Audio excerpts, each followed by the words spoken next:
The role of packaging is likely to be very different for each of these types of decision-making. Under heuristic processing, for example, consumers may simply need to be able to distinguish the pack from those of competitors, since they are choosing on the basis of what they usually do. Under these circumstances, the simple perceptual features of the pack may be critical, so that we can quickly discriminate what we choose from the other products on offer. Under systematic processing, however, product-related information may be more important, so the pack has to provide this in an easily identifiable form.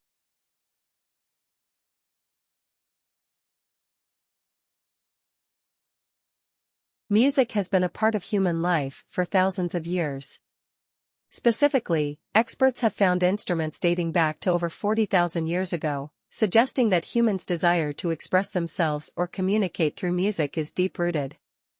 The use of music for therapy and healing dates back to ancient Greece's trusted source, but its therapeutic use today began in the 20th century, after World War II had ended.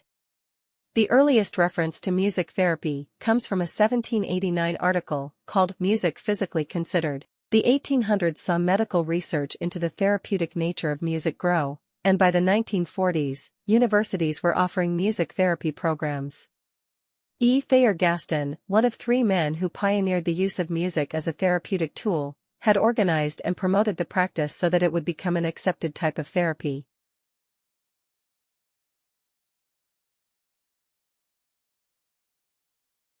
This work has an important impact on packaging in that what makes packaging effective is likely to vary according to the type of processing strategy that consumers use when choosing between products. You need to understand how consumers are selecting your products if you are to develop packaging that is relevant. Furthermore, testing the effectiveness of your packaging can be ineffective if the methods you are employing concern one form of thinking, e.g., a focus group involving analytical thinking, but your consumers are purchasing in the other mode, i.e., the heuristic, shallow form of thinking.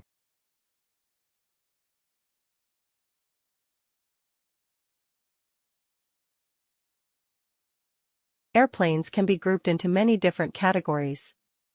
One way of classifying them is by the number of wings they have. Many early airplanes were biplanes, meaning that they had two pairs of wings, one above the other. Triplanes were also built in the early days of aviation. Today most airplanes are monoplanes, with one pair of wings. Most airplanes take off and land from dry land, but some operate on water. Seaplanes have special landing gear that supports them in the water. Airplanes can also be grouped by their purpose. Airplanes used for military purposes by the armed forces include fighters, bombers, spy planes, troop transports, and tankers that refuel other military planes while in flight. The familiar airliners that carry large numbers of people from city to city are called civil, or commercial, aircraft. Other kinds of civil aircraft carry cargo. Still others are flown by their owners as a hobby.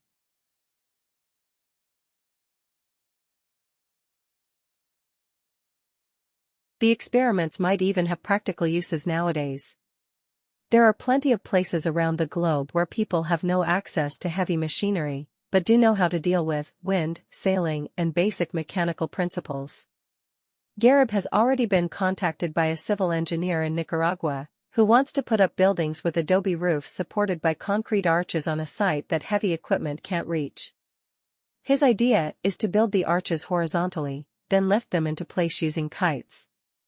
We've given him some design hints, says Garib. We're just waiting for him to report back. So whether they were actually used to build the pyramids or not, it seems that kites may make sensible construction tools in the 21st century AD.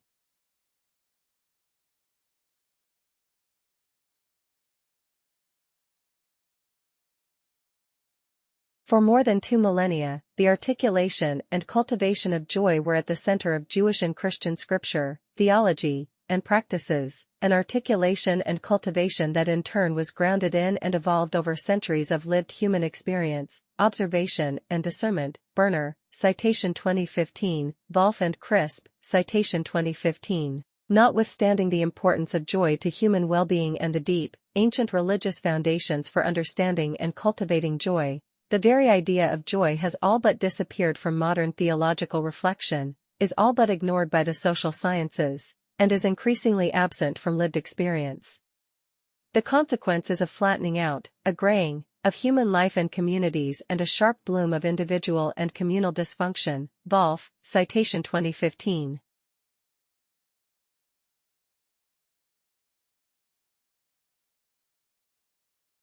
Of course, many factors sculpt our personalities. Some of it is influenced by our genes. Formative experiences play a huge role, so do the people we hang out with, and ultimately the roles we take on in life, whether at work or in the family. Amidst all these dynamics, it's easy to forget the part played by our names, a highly personal influence imposed on us from birth and that usually stays with us through life, unless we go to the trouble of changing it. As Gordon Allport, one of the founders of personality psychology, put it in 1961, the most important anchorage to our self-identity throughout life remains our own name.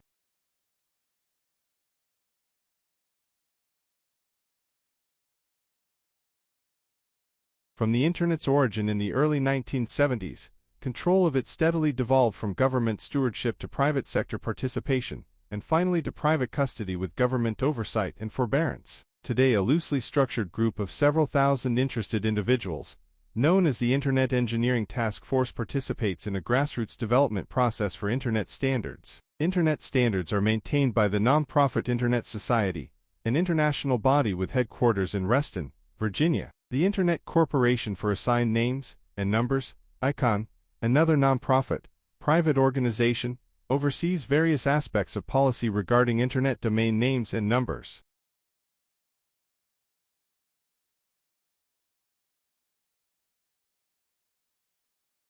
While the precise structure of the future Internet is not yet clear, many directions of growth seem apparent. One is toward higher backbone and network access speeds. Backbone data rates of 100 billion bits, 100 gigabits, per second are readily available today, but data rates of 1 trillion bits, 1 terabit, per second or higher will eventually become commercially feasible. If the development of computer hardware, software, applications, and local access keeps pace, it may be possible for users to access networks at speeds of 100 gigabits per second. At such data rates, high-resolution video, indeed, multiple video streams, would occupy only a small fraction of available bandwidth.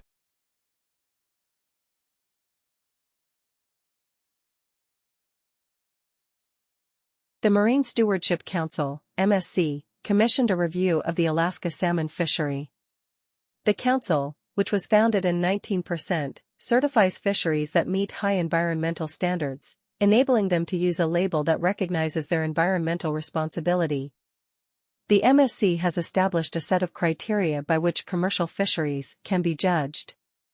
Recognizing the potential benefits of being identified as environmentally responsible, fisheries approach the council requesting to undergo certification UN process. The MSC then appoints a certification committee, composed of a panel of fisheries experts, which gathers information and opinions from fishermen, biologists, government officials, industry representatives, non-governmental organizations, and others.